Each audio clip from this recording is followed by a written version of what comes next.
雖然身在外地，但係都會關注香港一啲發生嘅事。香港就係我自己嘅家鄉，咁所以好着緊嘅。就正如而家我喺加拿大裏邊都發覺，原來好多移民咗過嚟加拿大嘅朋友啦，佢哋都恆常會關注香港嘅事一樣。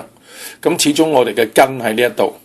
咁啊，今次我想講咧就係張潤衡咧，當佢去台灣去探望上個月，咁啊喺八仙水上樂園，因為塵暴而受傷嘅人呢件事咧，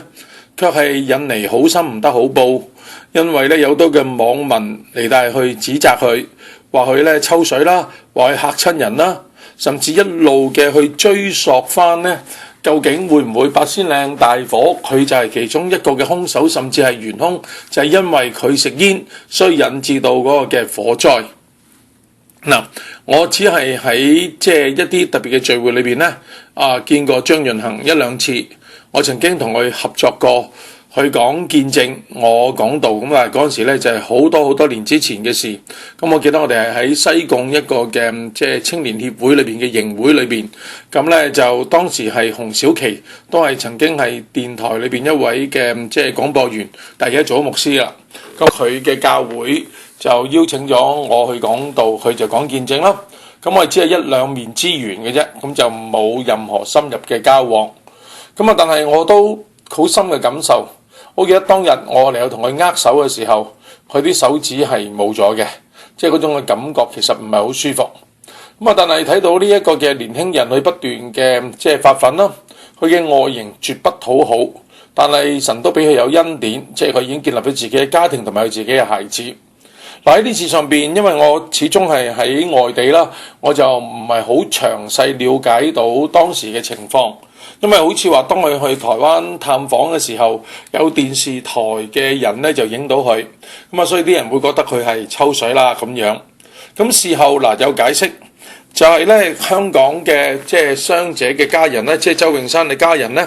原來係佢主動嘅去尋求協助，咁咧就請張潤衡咧就佢嘅家人當中咧嚟，但係佢可唔可以有一啲嘅慰問同埋鼓勵？咁就絕對唔係佢自己主動嘅去嘅，咁啊更加就係眾人契媽啦，一位退咗落嚟，再冇喺官場裏邊打滾嘅李麗娟咧，呢位嘅媽打咧就更加為佢嚟護航。就話咧，其實原本7月1號咧就安排咗咧，張潤衡咁咧就同佢補祝佢嘅生日，因為當日佢都一路有關心呢一啲嘅年青人，咁啊，但係因為今次臨時要去台灣嘅緣故，咁所以咧就由佢太太同埋個細蚊仔嚟去出席，咁所以呢個都係好臨急臨忙去嘅，咁啊至少受傷者嘅家人好清晰嘅嚟去澄清咗，咁就唔係張潤衡主動去揾佢哋，佢係獲邀請而係去關心佢哋嘅。咁而佢哋嘅其他另外一啲嘅傷者咧，亦都承認甚至去認同，就係張潤衡去到嘅時候咧，唔係淨係單單嘅探望，係同佢哋嘅家人都分析咗究竟咧，如果被灼傷嘅時候咧，佢應該點樣去面對啦，會有啲咩嘅反應啦咁樣。唔好忘記，當年咧張潤衡佢受傷嘅時候咧，60%嘅皮膚嚟到係佢燒傷咗啦，有一隻眼失去咗視力啦，咁啊聽覺咧都有問題，咁啊手指咧就已經冇咗，咁啊經歷咗100幾次嘅手術，先至可以有今日咁嘅情況。咁所以當佢去面對到一啲同樣受傷害嘅人咧，佢係絕對嘅能夠體會到、了解到佢哋嘅需要，咁啊可以俾佢哋有一啲中肯嘅或者有建設性嘅忠告，咁所以呢個係一個啱嘅行動嚟嘅。咁啊聖經裏邊都有記載到啦，特別喺哥林多後書嘅第1章咧，嗰個特別係講到苦難嘅。喺哥林多後書第1章嘅第4節裏邊咧，特別嚟有講到，我們在一切患難中，他就安慰我們，叫我們能用神所賜的安慰去安慰那遭各樣患難的人。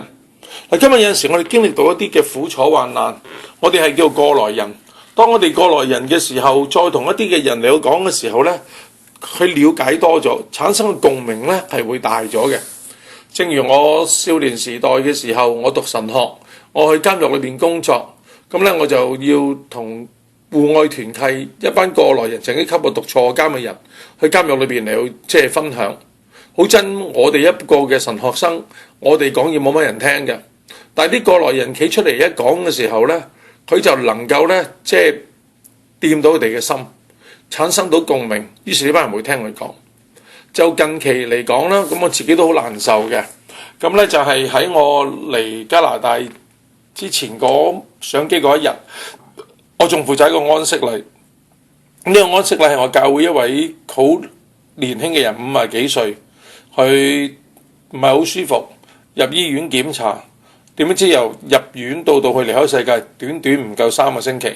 原來發現咗佢有胰臟癌。咁咧，佢臨離開世界之前幾日咧，我都有去探佢。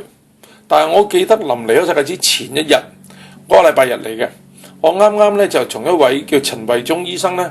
嚟帶去合作。咁咧，佢本身係醫生，但係又患咗 cancer， 但係經歷到神嘅醫治啦，佢對生命有好多嘅改變。咁咧就嗰日我同佢講，拍檔啦，佢講見證，我講完道之後咧，我就問佢可唔可以陪我一齊去探呢一個嘅癌症嘅病患者嘅會友。咁我好感恩啦，佢樂意去。咁佢都比我更有效地去安慰鼓勵呢一個嘅病人。不過好可惜，唔夠24小時之後，佢就離開咗世界啦。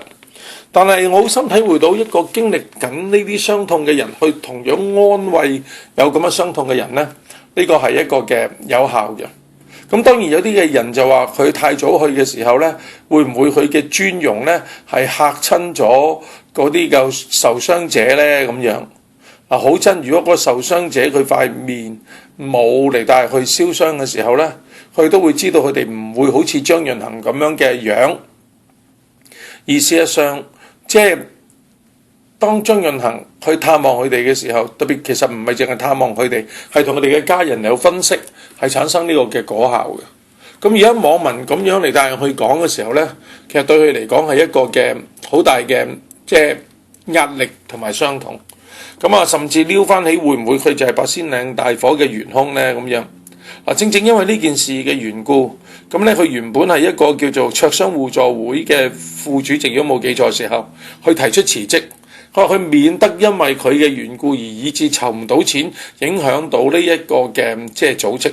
咁都感恩啦，呢個組織呢就籌咗43萬啦，咁就將3/4嘅錢就撥咗去俾今次呢香港受傷嘅家人裏邊。咁呢就等你每人都有一啲嘅錢嚟睇下去解救燃眉之急，因為有一啲受傷者嘅家人要停工去探望佢哋。咁佢唔想拖累咗自己嗰個嘅呢一個嘅組織，於是佢嚟帶佢辭職。我係欣賞佢呢一樣嘢，唔想拖累咗人。咁雖然呢一件事都可能係無辜嘅，但係唔想佢哋受影響，於是就放棄咗呢一個職份，做翻個普通嘅會員。睇翻下我哋立法會裏邊，無論係曾鈺成啦，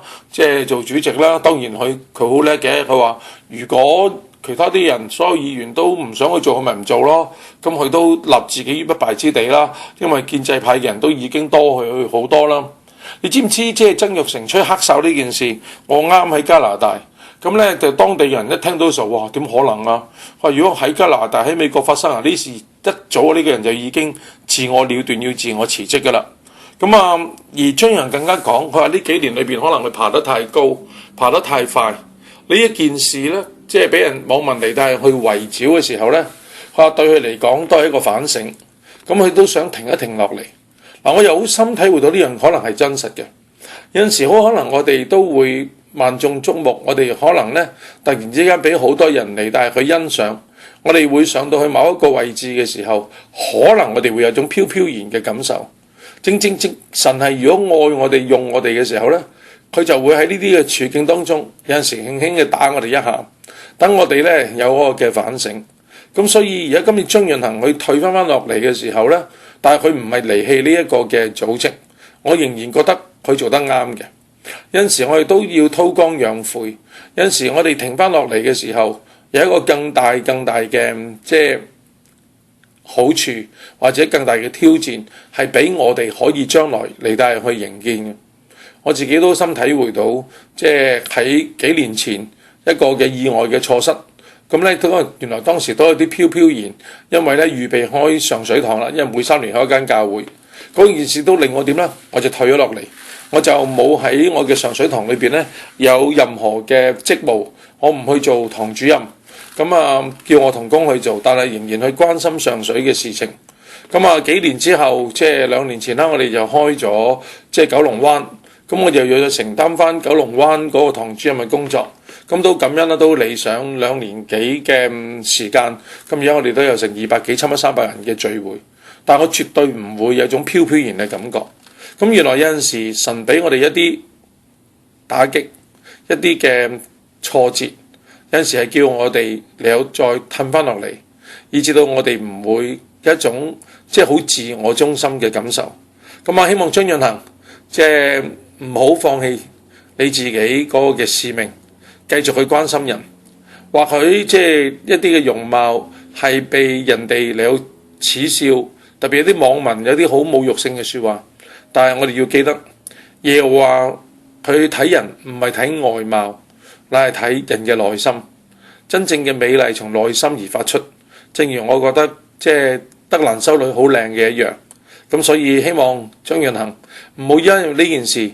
而放棄自己嗰個嘅使命，繼續努力去面對網民一啲嘅挑戰，